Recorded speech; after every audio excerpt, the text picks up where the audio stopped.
కర్నూలు జిల్లా నందికొట్కూరు నియోజకవర్గం పాములపాడు మండలం అక్టోబర్ 2వ తేదీన మందకృష్ణ మాదిగ డోన్కు రాకనున్నారు. ఎంఆర్పీఎస్ వ్యవస్థాపకులు మాన్యశ్రీ మందకృష్ణ మాదిగ జిల్లాల పర్యటనలో భాగంగా కార్యకర్తలను సమాయత్తం చేయడంలో భాగంగా వచ్చే నెల 2వ తేదీన డోన్కు వస్తున్నందున జిల్లాలో ఉండబడే ఎంఆర్పీఎస్ నాయకులు కార్యకర్తలు వేలాదిగా తరలి రావాలని ఎంఆర్పీఎస్ జిల్లా నాయకులు స్వాములు మాదిగ కోరారు.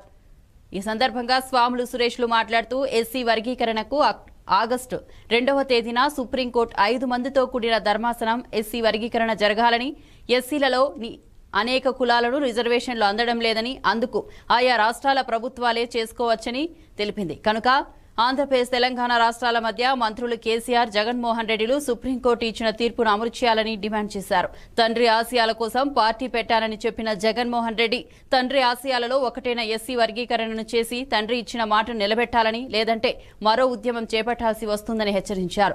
ఈ కార్యక్రమంలో ఇస్కాల గ్రామంలోని ఎంఆర్పీఎస్ నాయకులు వెంకటరత్నం, తిరుపాలు, రాముడు, స్వాములు, సంజీవ్ ఫకీరయ్య, కిరణ్ స్వామన్న కార్యకర్తలు పాల్గొన్నారు.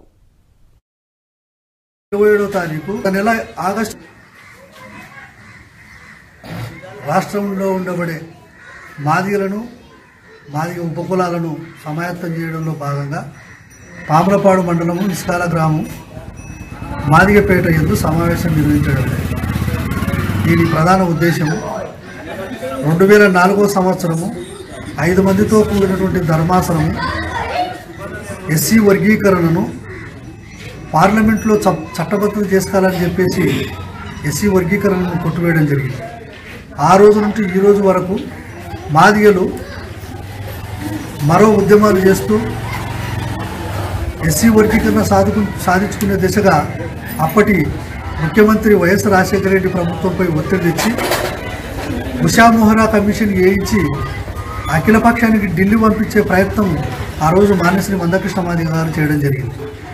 అదే సమయంలో గత నెల ఆగస్టు 27వ తారీఖు ఎస్సీ వర్గీకరణను పార్లమెంటులో కాకుండా ఆ రాష్ట్ర ప్రభుత్వాలు చేసుకోవచ్చని చెప్పేసి తీర్పునివ్వడాన్ని మాదిగలుగా మేము దాన్ని స్వాగతిస్తున్నాం. అదే సందర్భంలో 5 మంది ధర్మాసనం 2004లో తీర్పు చెప్పింది. అదే తీర్పును ఆదేశాల మేరకు